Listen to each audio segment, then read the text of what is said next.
Nous donnons la parole à Yasmine Diafar, bonjour.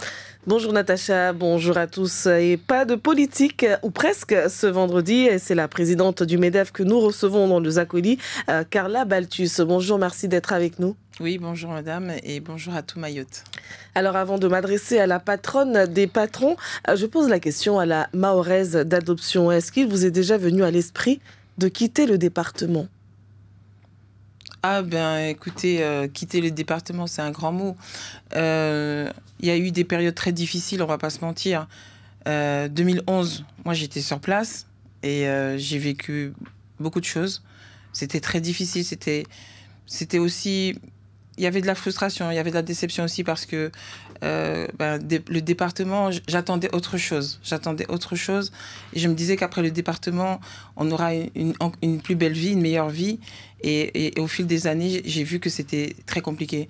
2018, personnellement, je l'ai vécu aussi, je parle de mon activité économique, je l'ai vécu aussi difficilement parce que nous, les transporteurs, nous avons été les plus touchés. Puisque ça a commencé par nous avec après les événements de Kahani, les transports scolaires, de mémoire, du 24 janvier au 6 avril 2024, on est resté sans activité. Moi, j'ai vu mon entreprise, je voyais déjà la faillite annoncée.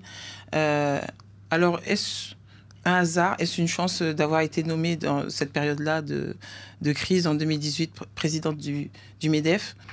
Pour moi, ça m'a permis de voir que malgré que c'est compliqué, malgré que c'est difficile et que oui, dans ces moments difficiles, on se dit, vu qu'on va tout perdre, on va rester faire quoi ou comment? Est-ce qu'il faudrait peut-être aller chercher son avenir ailleurs? Oui, ce sont des questions que beaucoup de chefs d'entreprise peuvent se poser ou que je me suis posée. Et parce que une fois que vous êtes en faillite, vous allez dire quoi à vos salariés? Vous allez faire comment? Vous allez travailler dans quoi? Oui, ce sont des scénarios, voilà. Mais aussi, quand j'ai été nommée présidente du MEDEF, ça m'a permis aussi de me défendre pour toutes les entreprises de Mayotte et dont la mienne forcément. Et donc, il faut s'accrocher. Et c'est ce que j'en retiens. Et moi, j'affectionne énormément Mayotte depuis 1996. Je suis arrivée le 22 juin 1996 à Mayotte. 27 ans. Non, c'est pas aujourd'hui ni demain que je quitterai Mayotte. Mayotte, le département où les crises s'enchaînent, vous venez de nous en citer quelques-unes. Désormais, c'est celle de l'eau que l'on subit. Dans un département où le taux de chômage est très élevé, l'économie mahoraise pourrait-elle survivre à cette énième crise? Difficilement, vous savez... On revient avec une petite délégation, on était 9 de la REF, qui est un événement, en tout cas devenu incontournable pour ma part, la rencontre des entrepreneurs de France que le MEDEF organise chaque année. Anciennement, ça s'appelait les universités d'été. Quand on est au national, on vous dit, parce qu'on a rencontré le ministre des Finances, Bruno Le Maire, il y avait la ministre la première ministre. Voilà, des messages encourageants. On vous dit le chômage est à 7%. Et nous, ce qu'on vise, c'est le plein emploi. Et on fait tout pour y arriver. À Mayotte, on est à 40%. Vous voyez, ça n'a rien à voir. Nous, on est en train de se battre pour maintenir le taux de chômage à 40%. Parce qu'effectivement, il sera amené à exploser si on ne trouve pas des solutions, des vraies solutions d'accompagnement telles qu'on a pu le connaître. On a pu bénéficier de la solidarité nationale pendant le Covid. Et on a vu que c'est ce qui a permis de maintenir l'économie et par ricochet, ce taux de chômage qui est catastrophique. Vous dites que vous revenez justement de cette rencontre des patrons avec notamment des ministres. Est-ce que vous avez l'impression qu'au national, il y a cette prise de conscience, ils voient la même chose? Est-ce qu'ils ont un regard sur ce que vit Mayotte, sur ce que vivent les entreprises mahoraises par rapport à cette crise de l'eau? Est-ce que vous l'avez évoqué? Bien sûr, bien sûr. Quand on a l'opportunité de se déplacer, on va dans toutes les institutions et on parle de tous les problèmes de Mayotte.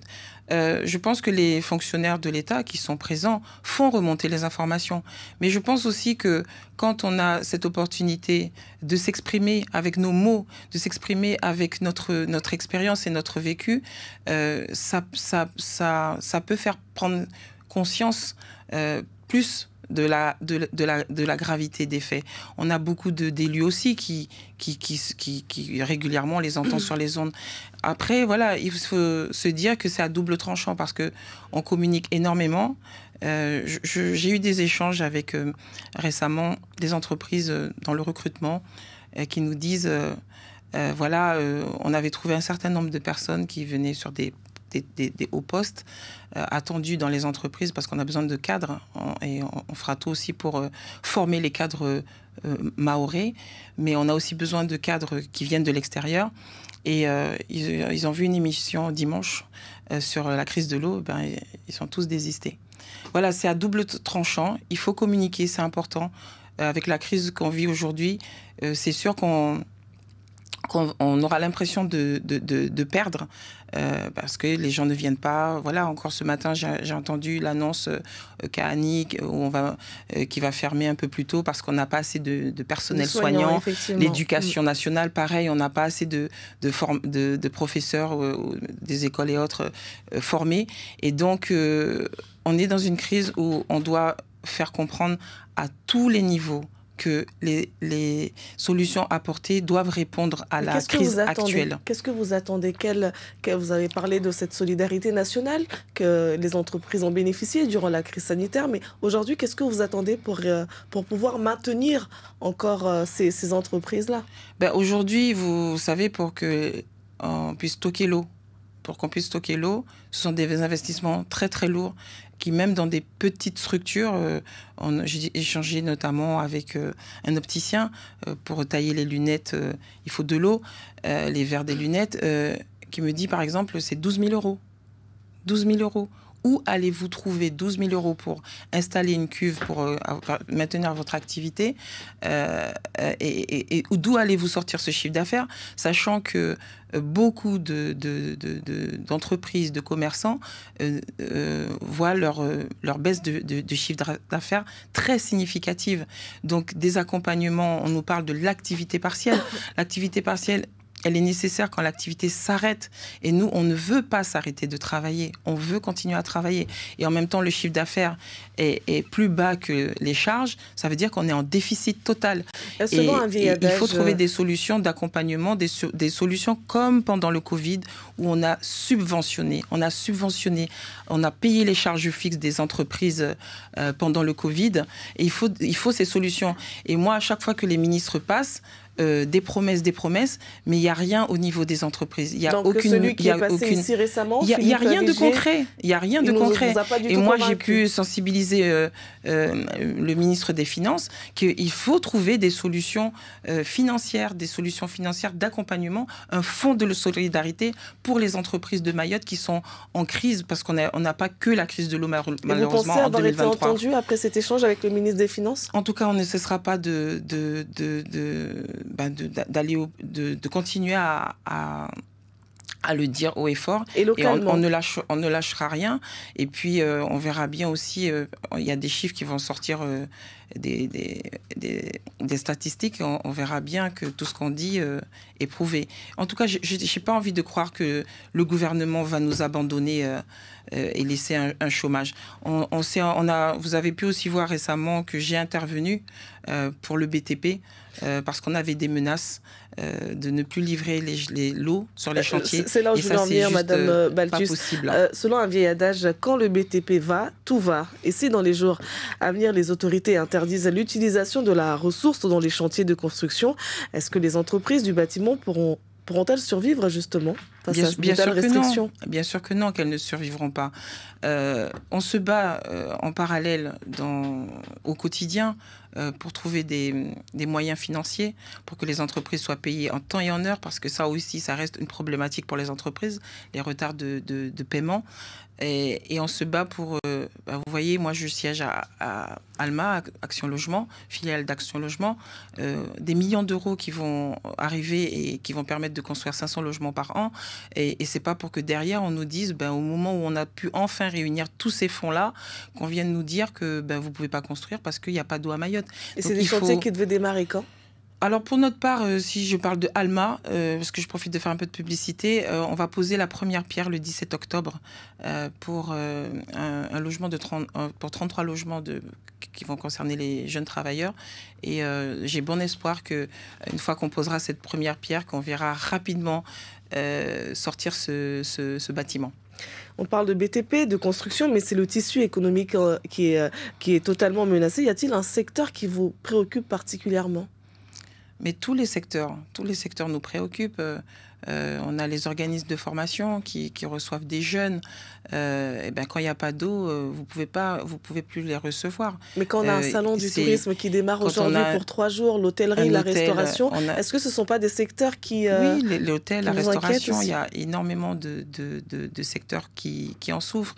On a des salariés qui, pour aller rattraper les tours d'eau, partent plus tôt. Donc c'est un problème de productivité aussi pour les entreprises, des problèmes de retard. On a des salariés qui sont malades parce qu'il faut aussi parler de crise sanitaire. Donc tout ça a effectivement des impacts négatifs et toutes les entreprises sont et seront concernées. Pensez-vous que cette crise de l'eau, parce qu'on en a déjà vécu d'autres, après depuis 2016, on est en pleine crise de l'eau, mais est-ce que cette énième crise de l'eau aurait pu être évitée ? Je pense qu'on en a tous parlé longuement.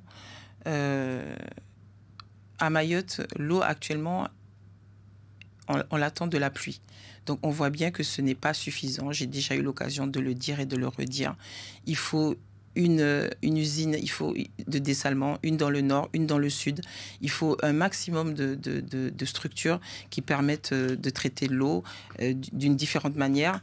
Il faut reboiser Mayotte parce que les déboisements sauvages empêchent aussi le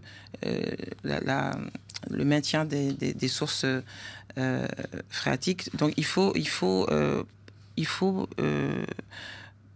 que tout ce qui concerne l'environnement, l'écologie, il faut que tout le monde soit sensibilisé. Et je profite de ça aussi parce que on a dit qu'on distribue 70 000 bouteilles d'eau par jour. Ça veut dire que c'est beaucoup de plastique. Où va tout ce plastique ? A-t-on en parallèle réfléchi à comment dirais-je, traiter ces déchets, puisque ça va être des déchets et on n'a pas de solution, on n'a pas d'autre solution parce qu'il faut donner de l'eau potable, puisqu'on voit bien, il faut arrêter de polémiquer. L'eau qui arrive actuellement pose problème, des problèmes de santé, donc il faut continuer à distribuer de l'eau potable à 100% et sanitairement plus que propre aux habitants, mais que fait-on de tout ce plastique ? Donc ces sujets d'écologie doivent tous nous sensibiliser. Avez-vous eu l'occasion d'entendre les différents candidats au sénatorial s'exprimer sur la question de l'eau ? Si oui, vous ont-ils convaincus ? Je vais pas vous dire oui parce que j'ai pas forcément écouté tous les candidats. On a encore ce matin une nouvelle candidate que j'ai cru comprendre qui est première vice-présidente au syndicat des eaux. Moi, je n'ai pas envie de commenter trop ce qui se fait politiquement. Mais qu'attendez-vous des élus de Mayotte, je l'ai déjà dit. Globalement. J'attends que les élus de Mayotte prennent des décisions fortes pour trouver des moyens financiers pour les entreprises, puisque je parle de mon secteur. Je pense que j'étais venue en fin mars au JT et on savait depuis mars qu'il y avait tous ces problèmes.